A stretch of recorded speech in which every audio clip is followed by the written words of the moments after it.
Eu vou ser honesto com você, cara. Estou realmente assustado com essa nova geração. Há pouco tempo atrás, era muito difícil para um jovem parar e ler um livro.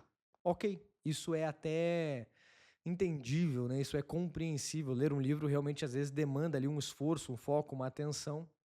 E essa nova geração está tão acostumada com só estímulos exagerados que, ok, ler um livro talvez seja uma coisa difícil mesmo.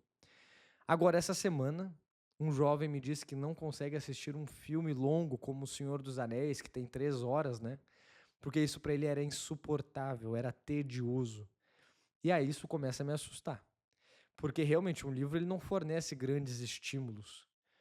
Agora, um cérebro estar tão viciado em estímulos elevados a ponto de não conseguir olhar um filme de 3 horas, e um filme muito bom, por sinal, né? Um filme que tem ali cenas de ação, não é um filme completamente parado, né? Então isso começa a me assustar grandemente.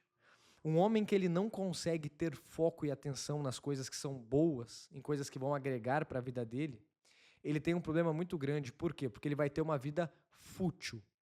Tudo aquilo que nós consumimos como alimento, nós sabemos que faz parte do nosso corpo, né?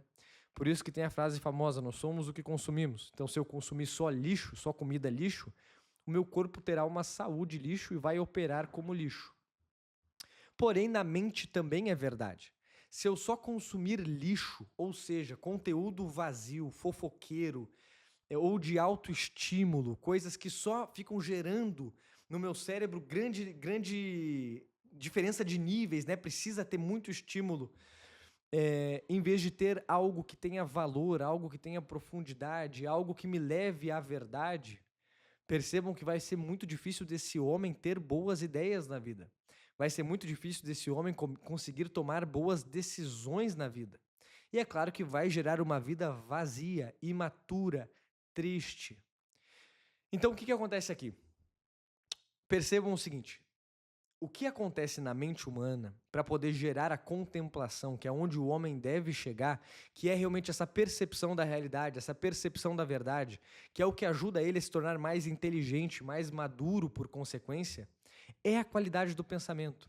Porque o mapa que se desenha é o seguinte: aquilo que eu consumo, e é uma coisa que eu controlo isso, né? Eu consigo controlar aquilo que eu vou consumir, vai gerar a qualidade do meu pensamento.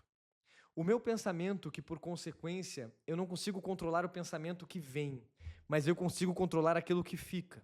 Então, por exemplo, se vem um pensamento automático, né, ele meio que tem vida própria, algo meio ruim, algo meio pecaminoso, algo que me leva para algo ruim, eu consigo cortar ele ou não.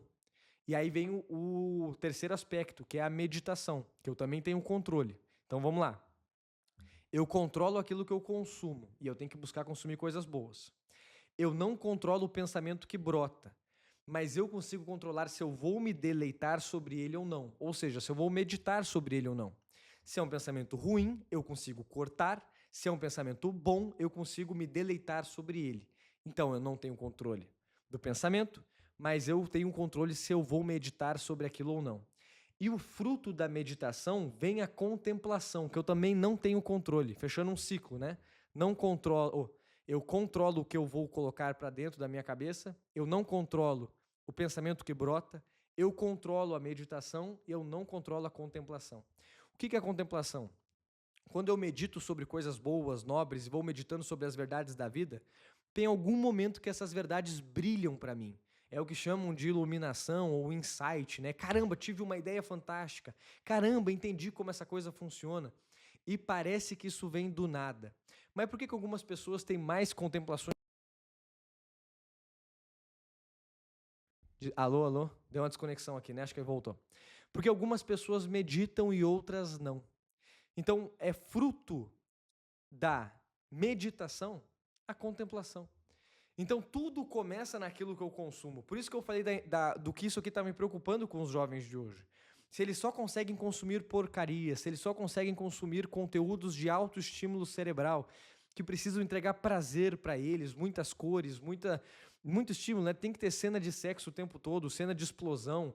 Falo muito do filme do Velozes e Furiosos, né? Que começou com corridas de rua e hoje tem que ir para a Lua, o carro tem que ir até a Lua para poder reter o público assistindo. Então percebam que o homem médio está cada vez precisando de mais estímulo. Não basta para ele uma corrida de rua, né, um racha. Agora ele tem que ver o carro indo para a lua, ou o carro explodindo e voando de uma ponte para outra, cenas impossíveis. Então isso é loucura, isso é loucura. Se eu pudesse dar um conselho para o homem jovem, o homem que me assiste aí, espero que você esteja assistindo esse vídeo com atenção nesse momento e não olhando o celular, fazendo um monte de besteira. Gostaria que você começasse a treinar, ter tédio. Realmente treinar, desestimular o teu cérebro a necessitar o tempo todo de coisa, sabe? O tempo todo de estímulo. Então, o tempo todo de estar assistindo coisas que vão gerar um grande prazer, assim, cerebral, sabe? Aquela coisa que você assiste, te traz um deleite. Comece a se acostumar à leitura, a assistir filmes longos, filmes que não vão gerar grandes estímulos, mas que contem histórias bacanas, que tenham narrativas amarradas, como O Sonho de Liberdade, Poderoso Chefão, como o próprio Senhor dos Anéis, a trilogia, que eu sou suspeito porque eu amo o Senhor dos Anéis. Então comece a se acostumar com isso, se você quer ter boas contemplações. O que vão te ajudar a ter mais força, robustez, que vão te ajudar a se tornar uma pessoa mais interessante para a vida. Não é à toa que o segundo módulo do Sanctus Club, o meu curso de amadurecimento masculino, que também é uma comunidade onde os homens podem se apoiar, né? Um ajuda o outro lá dentro, a Irmandade é um dos pilares do Sanctus. Não é à toa que esse segundo módulo é só sobre isso, só sobre a guerra da atenção, como construir o repertório imaginativo e a vida intelectual, como colocar isso em prática no dia a dia. E se você quer participar desse curso, saber como fazer isso, e eu de uma maneira que tenha um professor, né, eu possa te ensinar a fazer isso nas aulas ao vivo também, que são quinzenais, comenta aqui embaixo, eu quero ser Sanctus, porque aí eu vou te mandar os detalhes sobre o curso, sobre a comunidade, para você poder entender e, se quiser, poder entrar, para que eu possa te ajudar a sair dessa realidade, do cérebro hiperestimulado, da necessidade de assistir um monte de porcaria, para uma realidade de alguém que consegue construir, prestar atenção, ter foco em coisas boas, para pensar melhor, para meditar melhor, contemplar melhor e acabar sendo um ser humano melhor. Beleza? Espero vocês no nosso próximo vídeo. Um forte abraço, um grande beijo e até mais.